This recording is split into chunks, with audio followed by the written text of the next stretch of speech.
કેટલા ટાઈમ થી લાલ પાણી આવે? 5 વર્ષથી. પહેલા નતું આવતું? ડમ્પિંગ આવ્યા પછી 5 વર્ષથી.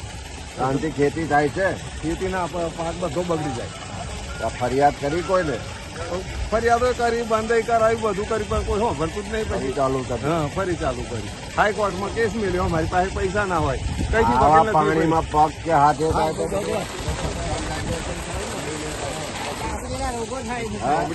બગડે જ ને.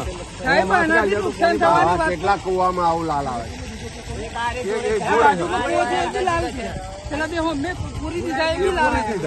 પેલો ચાલુ છે? હા, એ ચાલુ. અમે મોટો છે એ બતાવીએ ચાલુ કરી.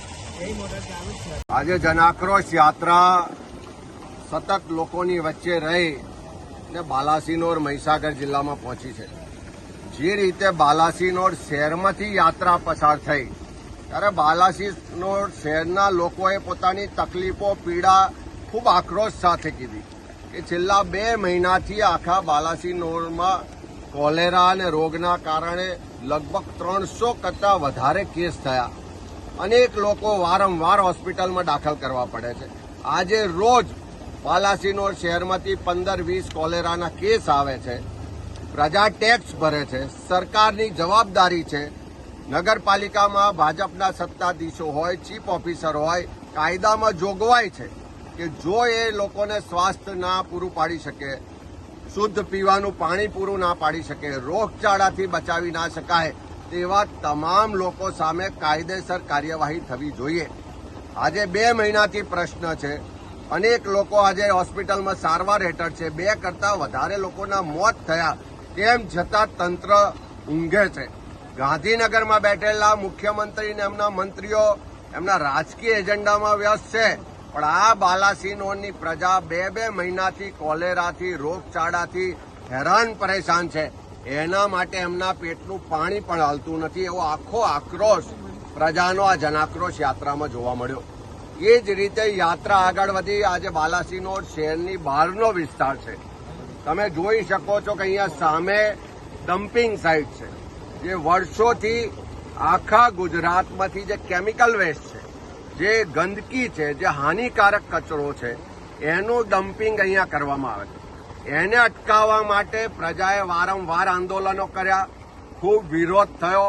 તેમ છતાં ક્યાંક ને ક્યાંક પૈસાની લેતી દેતીને કારણે, ભાજપના કેટલાય નેતાઓની ભાગીદારીને કારણે, કેટલાય નેતાઓ એમાંથી ધંધો કરતા હોવાને કારણે આ ડમ્પિંગ સાઇટ બંધ થતી નથી.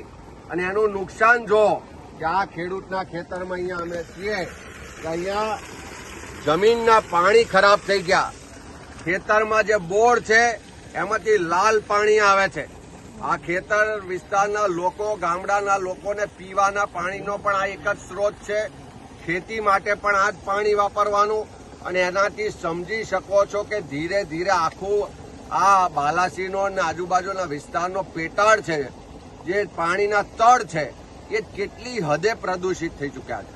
અહીંથી ડમ્પિંગ સાઇટની જે દુર્ગંધ આવે છે, જે હાનિકારક કચરો છે, એના કારણે છેક આજુબાજુના 10-15 કિલોમીટર વિસ્તારના ગામોના લોકોનું આરોગ્ય બગડી રહ્યું છે.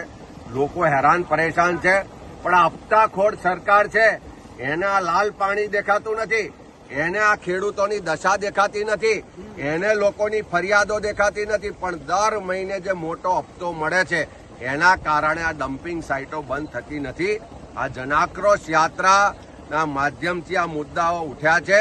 આવનારા દિવસોમાં આ લોકોના મુદ્દાને લઈ અને સડકથી લઈને સંસદમાં પણ લડીશું, લોકોને લઈને રસ્તા પર પણ ઉતરીશું ને વિધાનસભાના સત્રમાં સરકાર પાસે પણ જવાબ માંગીશું કે આ લાલ પાણી થાય છે, તમારે જે ડમ્પિંગ સાઇટ છે, તમારો વિકાસ છે, આ સ્થાનિકોના ભોગે થઈ રહ્યો છે. તમે જે હપ્તા લો છો પણ એની પાછળ આ લોકોનું જીવન બરબાદ થઈ રહ્યું છે.